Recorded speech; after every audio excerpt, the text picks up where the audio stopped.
अब जीवात्मा के विषय में आगे कुछ और विचार कर लिया जाए। शुद्ध जीवात्मा चित कण है। पहले बताया जा चुका है कि जीव शक्ति चिद रूपा है। यह भी बताया जा चुका है कि जीवात्मा जीव शक्ति युक्त ब्रह्म अर्थात जीव शक्ति युक्त श्री कृष्ण का अंश है। श्री कृष्ण भी चिद वस्तु हैं, अतएव जीव शक्ति विशिष्ट श्री कृष्ण चिद वस्तु है एवं उनका अंश जीव भी चिद वस्तु है और जीव का परिमाण अणु या कण है। अतएव जीव ब्रह्म का चित कण अंश ही है।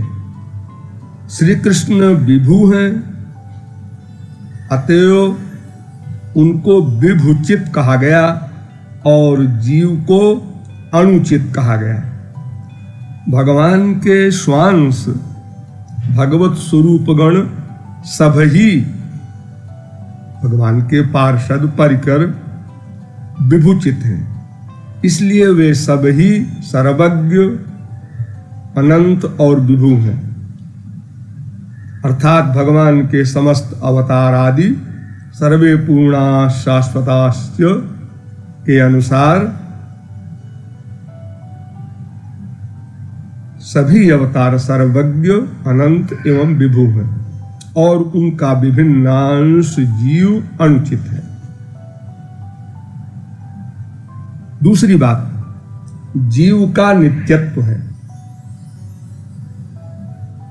जिसकी उत्पत्ति है उसका विनाश भी है, अतएव वह नित्य नहीं हो सकता। प्राकृत ब्रह्मांड में देखने में आता है कि मनुष्य पशु पक्षी आदि जीवों के जन्म भी हैं और मृत्यु भी। तो क्या जीवात्मा के भी उसी प्रकार जन्म और मृत्यु है? क्या जीवात्मा की उत्पत्ति होती है? के उत्तर में वेदांत सूत्र में वेद व्यास ने कहा है, न आत्मा श्रुतेर नित्यत्वात्। श्रुति भी कहती है न जायते म्रियते वा विपश्चिम, अर्थात आत्मा का जन्म भी नहीं है, मृत्यु भी नहीं है। आत्मा किसी कारणांतर से नहीं आता और स्वयं भी अन्य किसी का कारण नहीं है। शरीर नष्ट होने पर भी यह शरीर के साथ नष्ट नहीं होता। इसी से वेद कहता है ज्ञाज्ञो द्वावजा विशनीशा, अर्थात सर्वज्ञ ईश्वर एवं अल्पज्ञ जीव तथा जीव की भोग्या प्रकृति, ये सभी अज हैं अर्थात जन्म रहित हैं। पुनश्च नित्यो नित्यानाम चेतनश्चेतनानाम इत्यादि के अनुसार भी वह नित्य का नित्य है, चेतन का भी चेतन है, अज है, नित्य है, शाश्वत है। इस प्रकार श्रुति और स्मृति के प्रमाण से जीवात्मा का नित्यत्व सिद्ध हुआ।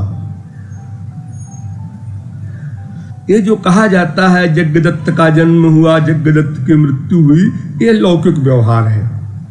एवं जीव की जो जात कर्मादि विधियां शास्त्रों में लिखी हैं वे केवल देहाश्रित जीव के संबंध में है। इसी से बृहदारण्यक श्रुति भी कहती है सवा अयम पुरुषो जायमानः शरीरम अभिसंपद्यमानः इत्यादि। जीव जन्म के समय देह को प्राप्त होता है और मृत्यु काल में देह छोड़कर चला जाता है। छांदोग्य उपनिषद भी कहता है जीवापेतम वावो किलेदम म्रियते न जीवो म्रियते। जीव की मृत्यु से जीवात्मा से विश्लिष्ट अर्थात संबंधित देह का ध्वंस ही बताया गया है, ये गोविंद भाष्य भी कहता है। इस प्रकार यह निश्चित हुआ कि जीवात्मा का जन्म भी नहीं है, मृत्यु भी नहीं है, जीवात्मा नित्य है। मायाबद्ध जीव के माइक देह के ही जन्म और मृत्यु होते हैं। तीसरी बात, जीवात्मा का नित्य पृथक अस्तित्व है। जीवात्मा का अणुत्व जब उसका स्वरूपगत है तब वो नित्य भी है, क्योंकि कोई भी अनित्य या आगंतुक वस्तु स्वरूप के अंतर्भूत नहीं हो सकती। इसी से गीता में कहा गया, ममैवांशो जीवलोके जीवभूत सनातन। सनातन ऐसा कहा गया। वेदांत सूत्र में भी कहा गया, जो बड़ा महत्वपूर्ण है, अंत्यावस्थिते च उभय नित्यत्वात् अविशेषा, अर्थात अंत या शेष अवस्था में, अर्थात मोक्ष प्राप्ति के पश्चात जीवात्मा जिस भाव से रहता है, उस समय जीवात्मा एवं उसके परिमाण इन दोनों पदार्थों के नित्यत्व के कारण अविशेषा, अर्थात मोक्ष के पूर्व या पश्चात उसके परिमाण में कोई भी अंतर नहीं हो सकता। अर्थात मोक्ष के पूर्व भी जीव अणु है, नित्य है, और मोक्ष के पश्चात भी वो अणु एवं नित्य रहेगा। उसके अणु परिमाण में अंतर नहीं हो सकता। जीव का अणुत्व जब नित्य है और मोक्ष प्राप्ति के पश्चात भी जीवात्मा जब अणु परिमित ही रहता है, तब आप लोग समझ सकते हैं कि जीवात्मा कभी भी विभु नहीं हो सकती। किंतु एक प्रश्न होता है कि सायुज्य मुक्ति में जब जीव ब्रह्म के साथ लय हो जाता है, तब भी क्या विभुत्व क्यों प्राप्त नहीं होता? नहीं, तब भी विभुत्व को प्राप्त नहीं होता, क्योंकि जीवात्मा स्वरूप से अणु है। किसी भी अवस्था में वस्तु के स्वरूप का धर्म नष्ट नहीं होता। शंकराचार्य के मत से माया ग्रसित ब्रह्म ही जीव है, माया मुक्त होते ही जीव ब्रह्म हो जाता है और तब विभुत्व को प्राप्त होता है। किंतु यह मत विचार संगत नहीं। ब्रह्म ज्ञान स्वरूप होने के कारण कभी भी माया के अज्ञान द्वारा आच्छादित नहीं हो सकता। यदि हो तो ब्रह्म में नित्य ज्ञान स्वरूपता ही नहीं रहेगी। सायुज्य मुक्ति में जीव ब्रह्म के साथ तादात्म्य मात्र को प्राप्त होता है, उससे जीव का पृथक अस्तित्व विलुप्त नहीं होता। किंतु ब्रह्मानंद रूप महासमुद्र में क्षुद्र कणिका की तरह उसी प्रकार अवस्थित रहता है, जिस प्रकार बहुत विस्तीर्ण प्रज्वलित अग्नि राशि के बीच क्षुद्र लोहखंड अग्निवत बनकर अग्नि का आकार धारण करके अपने पृथक अस्तित्व की रक्षा करता है। मुक्तावस्था में भी जीव के पृथक अस्तित्व की बात स्वयं शंकराचार्य ने भी अपने निसंगतापनी उपनिषद में स्वीकार की है। मुक्ता अपि लीलया विग्रहं कृत्वा भगवंतम भजन्ते, अर्थात मुक्त जीवगण भी भक्ति की कृपा से देह धारण करके भगवान का भजन करते रहते हैं। तो देह धारण रूप कार्य भक्ति की कृपा से हो सकता है, किंतु मुक्त अवस्था में जीव का पृथक अस्तित्व ही यदि न रहे तो देह धारण करेगा कौन? शंकराचार्य जी की उल्लिखित उक्ति द्वारा मुक्ति अवस्था में भी जीव के पृथक अस्तित्व की बात सिद्ध ही हो गई। श्रुति की उक्ति से भी मुक्त पुरुषों के भजन की बात प्रमाणित होती है। सौपर्ण श्रुति कहती है, मुक्ता अपि ही एनम उपासते, मुक्त भी सगुण साकार भगवान की उपासना करते हैं।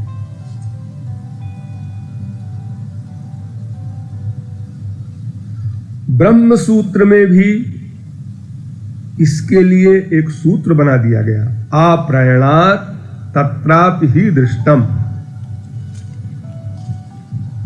और रसो वैसा रसगुण हेवायम लब्धानंदी भवति, इस श्रुति वाक्य से भी मुक्त अवस्था में जीव के पृथक अस्तित्व की बात सिद्ध होती है। कैसे? इस श्रुति वाक्य का कहना है कि रस स्वरूप ब्रह्म को पाकर ही जीव आनंदी हो सकता है।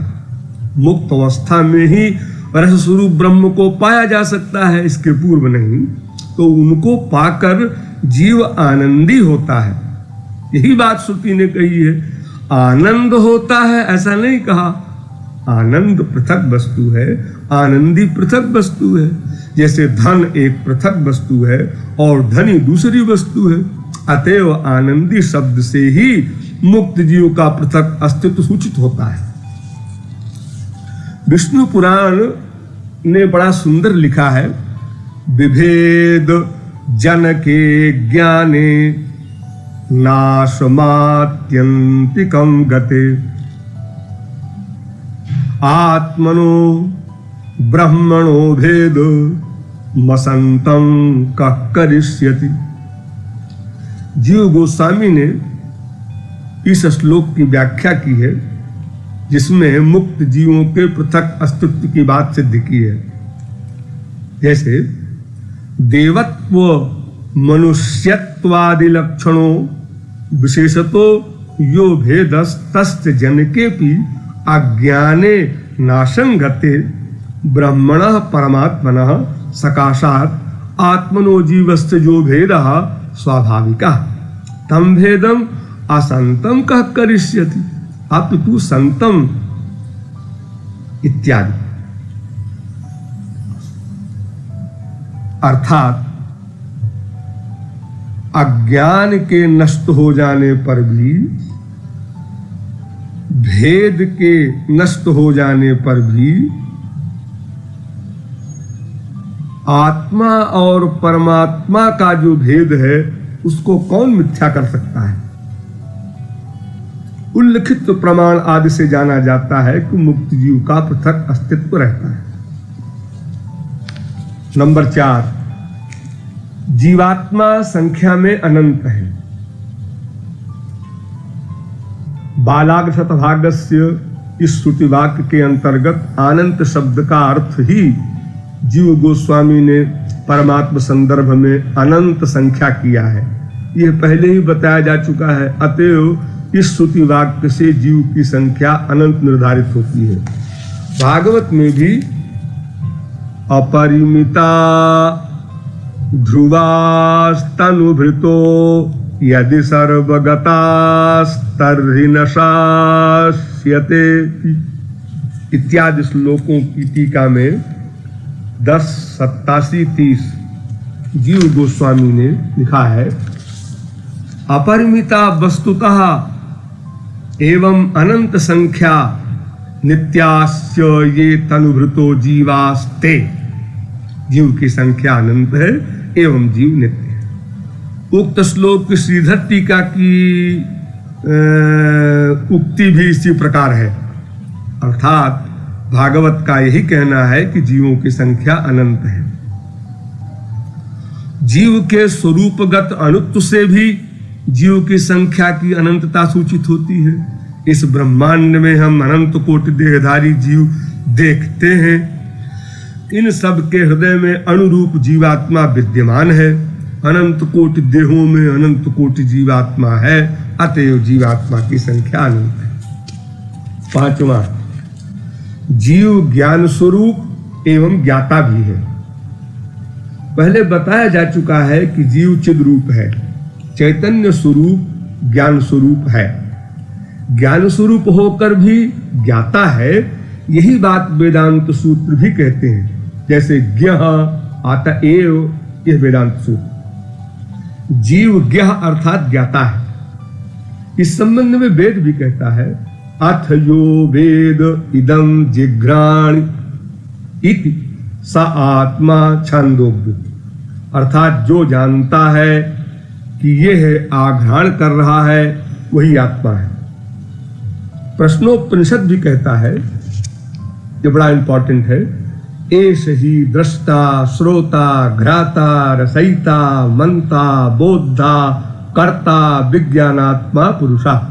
अर्थात यह जीव ही दृष्टा श्रोता घ्राता रसयिता बोधा कर्ता और विज्ञानात्मा है।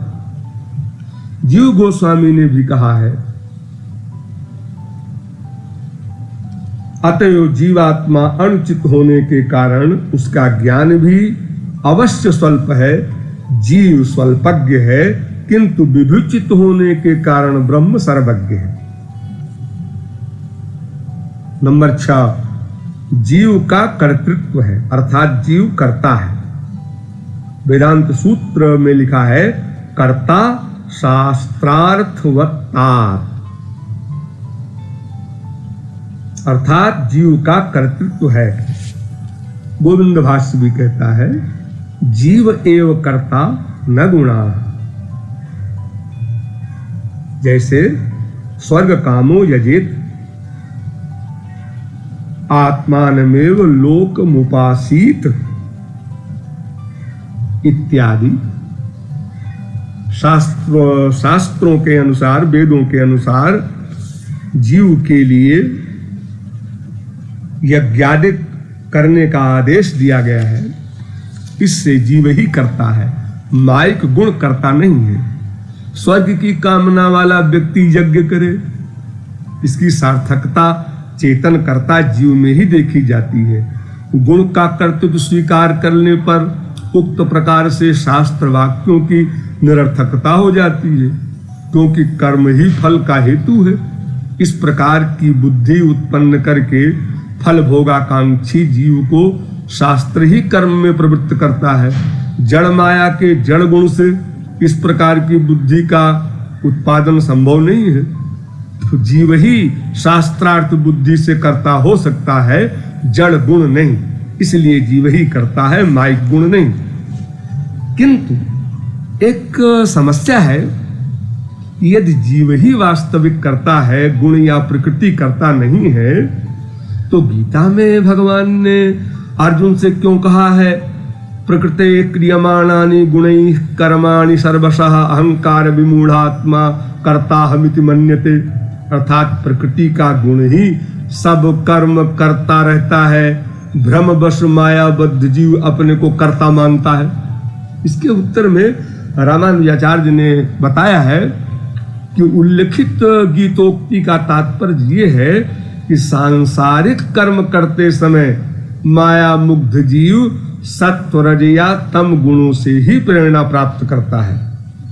कर्ता शास्त्रार्थवत्ता वेदांत सूत्र में शुद्ध जीव के स्वरूपानुबंध कर्तृत्व की बात ही कही गई है, और इस गीता श्लोक में मायाबद्ध जीव की बात कही गई है। शुद्ध जीव अनादि कर्म फल बस जब प्राकृत जगत के सुख भोग की आशा से प्राकृत जगत की अध्यक्षा माया के निकट आत्मसमर्पण करता है, तभी माया के मुंह में पड़ जाता है, माइक गुण राग में रंजित हो जाता है। जैसे भूत से आविष्ट मनुष्य को कुछ करता, मनुष्य जो कुछ करता या कहता है, वह सब वैसे वास्तविक उस व्यक्ति का अपना कार्य या कथन नहीं होता, भूत का ही कार्य या कथन उस मनुष्य की शक्ति का आश्रय करके प्रकाशित होता है। उसी प्रकार माया के गुण राग से रंजित, माया से आविष्ट जीव भी जो कुछ करता है वो वास्तव में माया की या माया गुण की प्रेरणा से ही करता रहता है। किंतु माया मुग्धता के वशीभूत जीव उसको समझ न सकने के कारण मानता है कि वह अपने कर्तृत्व की स्वाधीन परिचालना से ही सब कुछ कर रहा है। कर्तृत्व शक्ति तो अवश्य जीव की ही है, किंतु वह परिचालित होती है माया द्वारा। अतएव उद्धृत गीता श्लोक में जीव के स्वरूपानुबंध कर्तृत्व का निषेध नहीं होता, अर्थात जीव का जो वास्तविक रूप है वह करता है, इस सिद्धांत में कोई बाधा नहीं होती। नंबर आगे वाला, जीव का कर्तृत्व परमेश्वर के अधीन है। जीव का कर्तृत्व स्वाधीन नहीं है, किंतु परमेश्वर के कर्तृत्व के अधीन है, ऐसा वेद कहता है। एष ह्येव साधु कर्म कारयति तम यमेभ्यो लोकेभ्यो उन्नीनिशते एष ह्येव इत्यादि। अर्थात परमेश्वर जिसको इस लोक से ऊंचे लोक में ले जाने की इच्छा करते हैं उसके द्वारा अच्छा कर्म कराते हैं, एवं जिसको अधोगामी करने की इच्छा करते हैं उसके द्वारा खराब कर्म कराते हैं। अंतः प्रविष्टः शास्ता, अर्थात वही शास्ता परमेश्वर जीवों के अंतर प्रविष्ट कर उनके द्वारा साधु कर्म कराते रहते हैं इत्यादि वेद मंत्रों द्वारा जाना जाता है कि जीवों का कर्तृत्व परमेश्वर के अधीन है।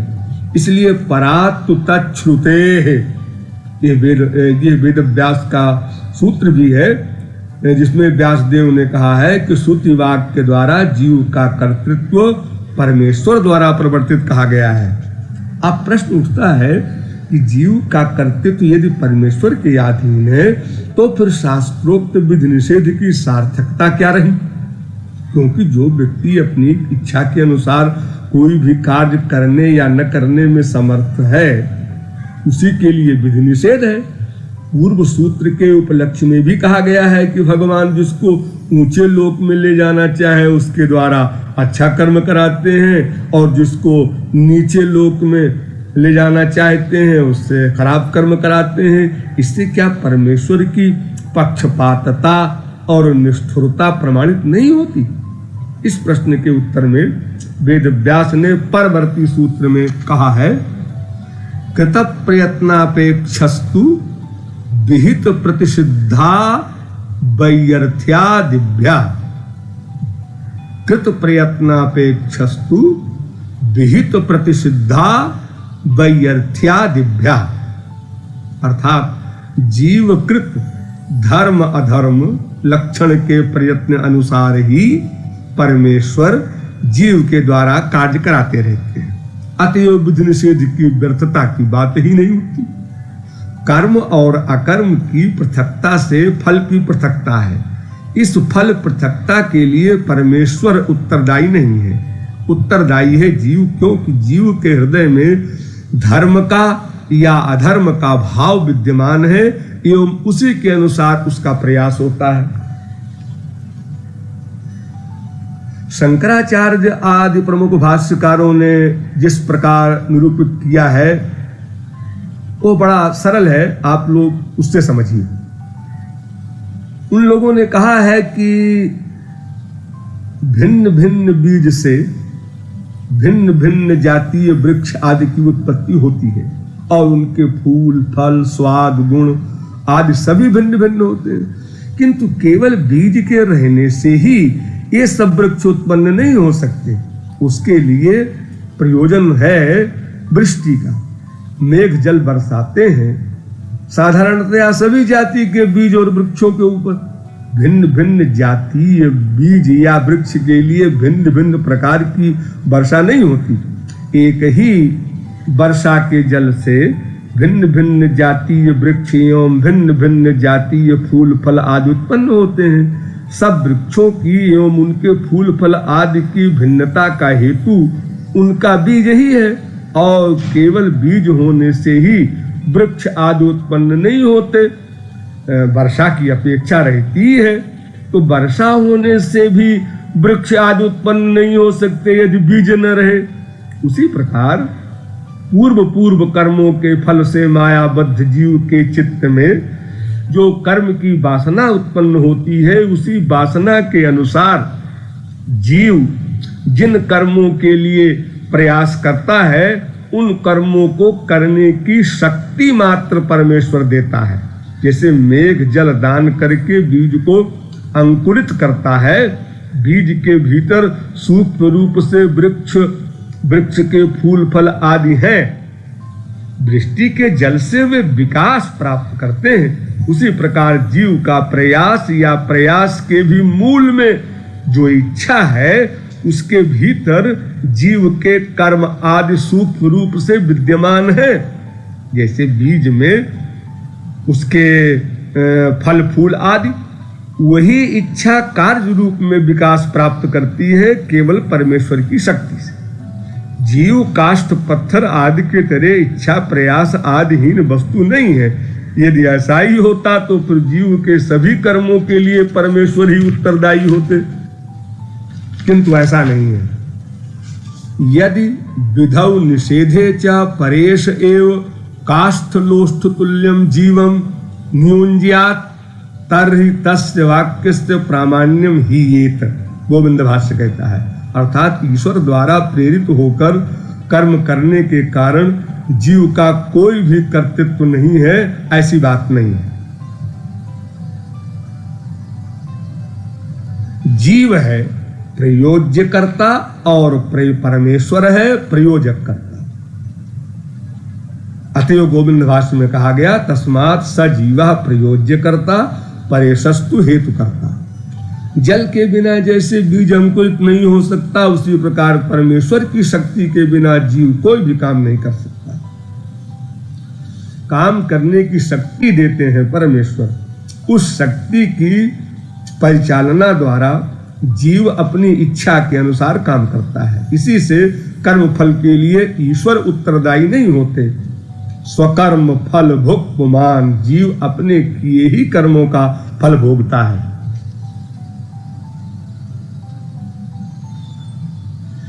वर्षा के जल से, आम के बीज से बट वृक्ष उत्पन्न नहीं होता, बट वृक्ष से कटहल का वृक्ष उत्पन्न नहीं होता। बीज के अनुरूप ही वृक्ष उत्पन्न होता है। उसी प्रकार जीव के कर्मों की विभिन्नता का हेतु है उसकी इच्छा या प्रयास। ईश्वर की शक्ति इच्छा अनुगत प्रयास में जीव को प्रवर्तित मात्र करती है। ईश्वर प्रवर्तित जीव इच्छा अनुरूप भाव से अपने कर्तृत्व की परिचालना करके जो कर्म करता है उसी कर्म का फल पाता है, अन्य प्रकार का फल नहीं पाता। बड़े बड़े नगरों में तार के योग से बिजली, इलेक्ट्रिसिटी, विद्युत शक्ति सर्वत्र ही प्रसारित होती है, किंतु अपनी अपनी इच्छा के अनुसार उसके द्वारा कोई प्रकाश प्राप्त करता है अर्थात बल्ब जलाता है, कोई पंखा चलाता है, कोई पानी ऊपर को उठाता है, कोई और प्रकार के तमाम यंत्र चलाता है। जिनके घर में जितनी विद्युत शक्ति है अथवा उनको जितनी आवश्यकता है, जैसे मान लो किसी को केवल बल्ब जलाने का ही प्रबंध है, अन्य कोई भी प्रबंध नहीं, उनके घर में वो शक्ति केवल बल्ब ही जलाती है, पंखा या यंत्र आदि नहीं चलाती। तो जीव के लिए ईश्वर की शक्ति विद्युत के समान है और उसके विभिन्न कर्म बल्ब, पंखा चलाना आदि विद्युत शक्ति के विभिन्न कार्यों के समान है। साधु कर्म में अथवा असाधु कर्म में लगाना ये अनुग्रह और निग्रह है। यह जीव की इच्छा या प्रयत्न है। जीव जैसी इच्छा करता है या प्रयत्न करता है वैसा ही कर्म करता है। कर्म करने की शक्ति मात्र परमेश्वर की देन है। जैसे यूं समझिए और प्रकार से पर्वत से नदी रूप में जल आता है, जीव उस जल का यथेच्छ भाव से व्यवहार करता है। नदी के जल से कोई प्यास बुझाता है, कोई खाना बनाता है और कोई स्वयं डूब कर मर जाता है और कोई दूसरों को भी डुबाकर मार देता है। इन सब कामों का उत्तरदायित्व तो नदी पर नहीं है, इन कार्यों का फल भी नदी नहीं भोगती। परमेश्वर अंतर्यामी रूप से सभी जीवों के चित्त में विराजमान है। अंतर्यामी रूप से ही वे जीव को अपने अपने प्रयत्न या इच्छा के अनुरूप कार्य में प्रवर्तित करते हैं। यही बात अर्जुन के प्रति भगवान श्री कृष्ण ने कही है, ब्राह्मण सर्वभूतानि यंत्रारूढ़ानि मायया। अगला पॉइंट, जीवात्मा श्री कृष्ण का भेदाभेद प्रकाश है। ये बहुत इंपॉर्टेंट है, विशेष बुद्धि लगाकर सुनिए। आप लोग पूरी बुद्धि का प्रयोग नहीं कर रहे हैं। कुछ लोग तो समझते हैं कि हमको क्या प्रचारक बनना है। प्रचारक बनने से मतलब नहीं है। ये जितना तत्व ज्ञान बुद्धि में ठोस दृढ़ होगा उतना ही श्री कृष्ण से प्रेम होने में हेल्प मिलेगी। हाँ, तो श्रुति में जीव और ब्रह्म के भेदवाचक वाक्य विद्यमान है, अभेदवाचक वाक्य भी है। यहां तक कि एक ही श्रुति में भेदवाचक एवं अभेदवाचक वाक्य दोनों वर्तमान है। जैसे छांदोग्य उपनिषद में तत्त्वमसि श्वेतकेतो, हे श्वेतकेतो तुम वही ब्रह्म हो, ये देखो अभेदवाचक वाक्य है। और भेदवाचक वाक्य भी छांदोग्य श्रुति में ही मिलता है। सर्वं खल्विदं ब्रह्म तज्जलानिति शांत उपासीत, अर्थात सभी ब्रह्म है क्योंकि उसी से उत्पन्न होता है, उसी में स्थित है, उसी में लय होता है, इसलिए शांत चित्त से उनकी उपासना करो। इस श्रुति वाक्य में ब्रह्म की उपासना की बात कही गई है, तो उपासना कहने से ही उपास्य एवं उपासक ये दो बातें सिद्ध हो जाती हैं। ब्रह्म उपास्य है, जीव उसका उपासक है। इस प्रकार जब ब्रह्म उपास्य है और जीव उपासक है, तब इस श्रुति में जीव और ब्रह्म के भेद की ही बात मिलती है। इसी प्रकार बृहदारण्यक में भी भेदवाचक एवं अभेदवाचक दोनों प्रकार के वाक्य देखने में आते हैं। यथा अहम ब्रह्मास्मि, मैं ब्रह्म हूं, यह अभेदवाचक वाक्य है। और दूसरा भेदवाचक वाक्य उसी श्रुति में यह है, सा यथोर्णनाभिस्तन्तुनोच्चरेत् यथाग्ने क्षुद्रा विस्फुलिंगा व्युच्चरन्त्येवमेवास्मादात्मनः सर्वे प्राणा सर्वे लोका सर्वे देवा सर्वाणि भूतानि व्युच्चरन्ति। अर्थात जिस प्रकार ऊर्णनाभ तंतु विस्तार करता है, जिस प्रकार अग्नि से क्षुद्र चिंगारियां निकलती हैं, उसी प्रकार आत्मा से सब प्राणी, सब लोक, सब देवता एवं सब प्राणी उत्पन्न हुए हैं। इस श्रुति ने भी जीव और ब्रह्म की संपूर्ण भाव से एक रूपता की बात नहीं कही। इस प्रकार एक ही श्रुति में जब जीव और ब्रह्म के भेदवाचक एवं अभेदवाचक वाक्य देखने में आते हैं, और इसी प्रकार के अन्यान्य बहुत सी श्रुतियों में भी दोनों प्रकार के वाक्य दिखाई देते हैं, तब जीव और ब्रह्म का संपूर्ण भाव से भेद है ये भी कहते नहीं बनता, और उनके बीच संपूर्ण भाव से अभेद है ये भी कहते नहीं बनता। इसमें से कोई भी बात श्रुति का लक्ष्य नहीं है, ऐसा कहा नहीं जा सकता, क्योंकि यदि ऐसा होता तो दोनों बातें एक ही श्रुति में न होती।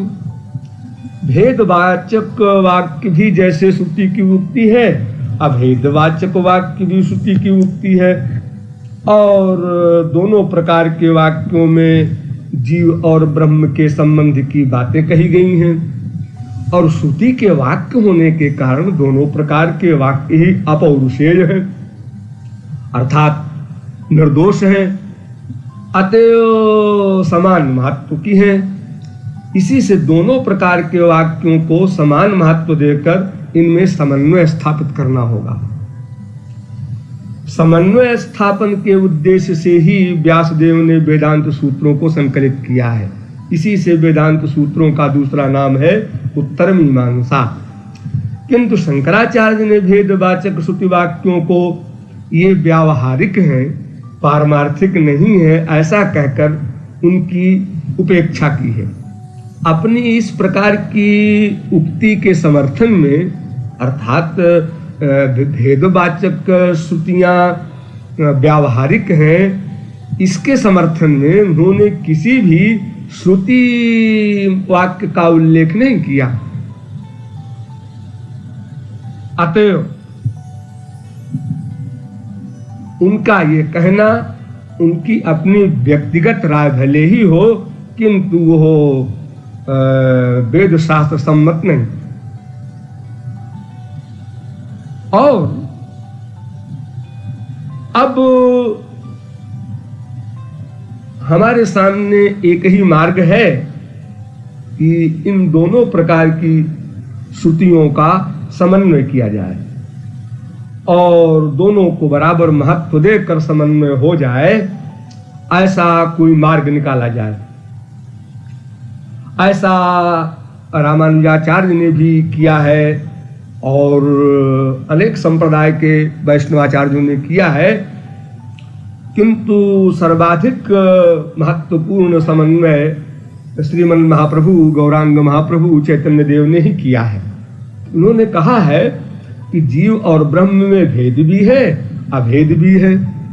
ये दोनों संबंध ही समान रूप से सत्य है।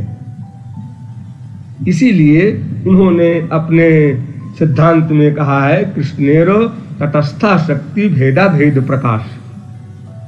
व्यासदेव ने भी भेदा भेद तत्व को स्थापन करके दोनों प्रकार के श्रुति वाक्यों की समान मर्यादा दी है। उनके इस वेदांत सूत्र से यह स्पष्ट हो जाता है, उभय व्यपदेशात् त्वहि कुंडलवत्, ये ब्रह्म सूत्र है। उभय व्यपदेशात् अर्थात जीव और ब्रह्म में भेद एवं अभेद है। ऐसे दोनों प्रकार के उल्लेख होने के कारण सर्प और उसके कुंडल के अनुरूप समझना चाहिए। अर्थात सर्प जब कुंडली धारण किए रहता है तब सर्प और कुंडली स्वरूपतः दोनों ही सर्प हैं। इस हिसाब से उनमें अभेद है, किंतु सर्प एवं कुंडली देखने में भिन्न है, इस हिसाब से उनमें भेद है। इसी प्रकार ब्रह्म भी चिद वस्तु है, जीव भी चिद वस्तु है। तो चित अंश से उनमें कोई भी भेद न होने के कारण जीव और ब्रह्म में अभेद कहा जाता है। किंतु ब्रह्म है विभूचित और जीव है अणुचित, अर्थात ब्रह्म का चित्त कण अंश है जीव। इस हिसाब से उनके बीच भेद है। प्रज्वलित अग्नि राशि एवं क्षुद्र स्फुलिंग, ये दोनों अग्नि के हिसाब से तो एक हैं, किंतु परिमाण आदि से अर्थात एक अनंत अग्नि ज्वाला है और एक क्षुद्र स्फुलिंग है, दोनों में भेद है। इसी प्रकार जीव और ब्रह्म में भी भेद भी है, अभेद भी है। इस सूत्र के भाष्य में शंकराचार्य ने भी ऐसा ही माना है, अर्थात भेदाभेद ही माना है। प्रकाशाश्रवद्वा तेजस्तात्, प्रकाशाश्रवद्वा तेजस्तात्, इस ब्रह्म सूत्र में भी सूर्य और सूर्य लोक इन दोनों में जैसे भेद और अभेद है, उसी प्रकार जीव और ब्रह्म के बीच भी भेद एवं अभेद है, ऐसा बताया गया है। अंशो नाना व्यपदेशात्, इस ब्रह्म सूत्र में भी जीव ब्रह्म का अंश है, अंश और अंशी में स्वरूपतः अभेद है। नाना व्यपदेशात्, जीव और ब्रह्म के बीच नाना अर्थात भेद का उल्लेख भी है। और अन्यथा चापि, भेद अतिरिक्त अन्य रूप अर्थात अभेद का भी उल्लेख है। जैसे अग्नि एवं क्षुद्र स्फुलिंग में जैसे भेद भी है, ये मैं शंकराचार्य का भाष्य बता रहा हूं। जैसे अग्नि एवं क्षुद्र स्फुलिंग में भेद भी है और उष्णता अंश से अभेद भी है, उसी प्रकार जीव एवं ब्रह्म में भेद भी है और चैतन्य अंश से अभेद भी है। अतएव भेदाभेद दोनों ही विद्यमान रहने के कारण, हाँ, तो इस प्रकार जीव और ब्रह्म में भेद भी है और अभेद भी है। अतएव भेदाभेद दोनों ही विद्यमान रहने के कारण जीव ब्रह्म का अंश है। उक्त भाष्य में शंकराचार्य ने भी स्वीकार किया है कि अंश और अंशी में भेद एवं अभेद दोनों ही एक साथ रहता है। जीव ब्रह्म का अंश है, ये पहले ही दिखाया जा चुका है, और जीव ब्रह्म का अंश एवं ब्रह्म जीव का अंशी होने से दोनों के बीच भेदाभेद संबंध ही संगत है। अब आप समझ गए होंगे कि ब्रह्म और जीव दोनों ही चिद वस्तु होने के कारण दोनों में अभेद है। ब्रह्म विभूचित और जीव अणुचित है। ब्रह्म सर्वज्ञ सर्वशक्तिमान है और जीव अल्पज्ञ अल्पशक्तिमान है। ब्रह्म सृष्टिकर्ता है, जीव सृष्टिकर्ता नहीं है। ब्रह्म नियंता है और जीव उसके द्वारा नियंत्रित है। ब्रह्म मायातीत, माया का अधीश्वर है, किंतु जीव माया द्वारा नियंत्रित और कबलित होने के योग्य है, क्योंकि अणु है। ब्रह्म परमानंद घन विग्रह है और जीव मायाबद्ध अवस्था में अशेष दुखों का आकर है। इत्यादि कारणों से जीव और ब्रह्म में भेद है। इसी से वेद व्यास ने एक सूत्र बनाया, अधिकम तु भेद निर्देशा, ब्रह्म जीव से भिन्न एवं अधिक है। दूसरा फिर ब्रह्म सूत्र बनाया, अधिकोपदेशा, अर्थात ब्रह्म जीव से अधिक है।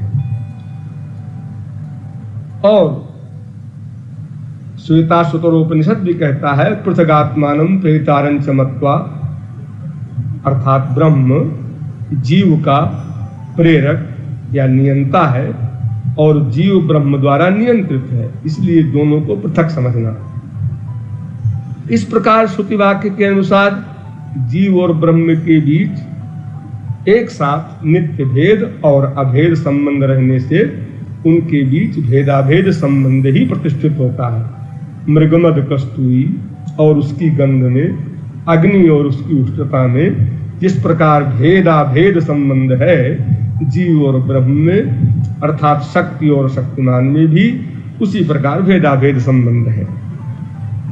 भेदवाचक श्रुति वाक्यों की उपेक्षा करते हुए अभेदवाचक श्रुति वाक्यों को ही आधार मानकर एवं भेदाभेद तत्व प्रतिपादक श्रुति वाक्यों की मुख्यावृत्ति से अर्थ संगति रहने पर भी गौणी या लक्षणा वृत्ति से अर्थ करके शंकराचार्य ने जीव ब्रह्म का सर्वभाव से अभेदत्व स्थापन किया है।